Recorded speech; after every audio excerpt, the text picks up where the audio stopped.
Hello, everyone. I'm Professor McBroom, and welcome back. Today, we're going to talk about one of the most fascinating areas of marketing consumer buying behavior.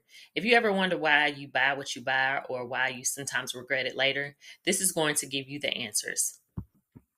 Consumers don't just wake up, buy something, and move on. Instead, there's a five-stage process. One of them is problem recognition. You realize there is a gap between where you are and where you want to be. Maybe your old phone battery dies in 2 hours and suddenly you need a new one. Two, information search. You start looking around, Googling best smartphones in 2025, watching YouTube reviews, or asking a friend what they use. Three, evaluation of alternatives. You compare options. Do you go with the newest iPhone or save money with the Samsung model? Four, purchase. You finally make the decision and buy. Five, post purchase evaluation. This is where cognitive dissonance comes into play. Buyer's remorse. You think, did I really need to spend 1200 on this phone?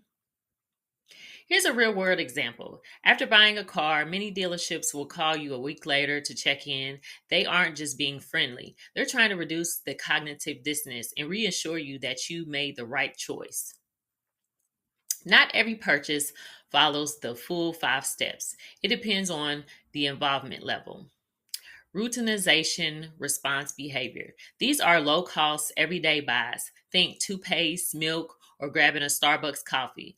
Little thought, quick decision. Then there's limited decision making. It happens when you buy something occasionally, like choosing a new pair of running shoes when your favorite brand isn't available. You put in some effort, but not a ton. Then there's extended decision making. The big purchases like cars, houses, even college enrollment. You research, compare, and deliberate. And don't forget impulse buying. Ever left Target with more than you planned? Yeah, that's marketers doing their job well. Sometimes the situation shapes your decision more than you realize, and we call these situational influences. So there's physical surroundings. Ever bought more at a store because of the smell of fresh baked cookies or good lighting? Or there's social surroundings. You're at a dinner with friends, one of them ordered a fancy cocktail, suddenly everyone else follows. Then there's time. If you've if you're in a rush, you grab what's convenient. Then you have purchase reason. Buying a gift for a friend versus buying for yourself often changes how much you spend.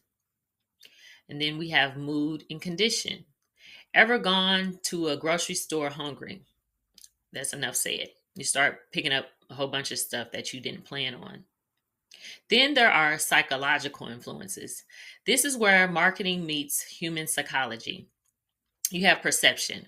We filter information selectively. That's why two people can see the same ad and walk away with different impressions. Then you have motives. The Maslow hierarchy comes into play. A luxury handbag might satisfy esteem needs, while instant ramen noodles just hits the psychological survival need.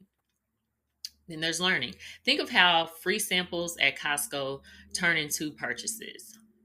Then you have attitudes. If you've had a bad experience with a brand, your attitude influences whether you buy from them again. Then there's personality and self concept. People often buy products that reflect how they see themselves or how they want to be seen. And lastly, lifestyle. A busy parent shops differently than a single college student. We're social creatures, and that shapes how our buying behavior or what we call social influences. So you have roles and families. In many households, kids now influence major purchases. Think about which cereal ends up in your cart.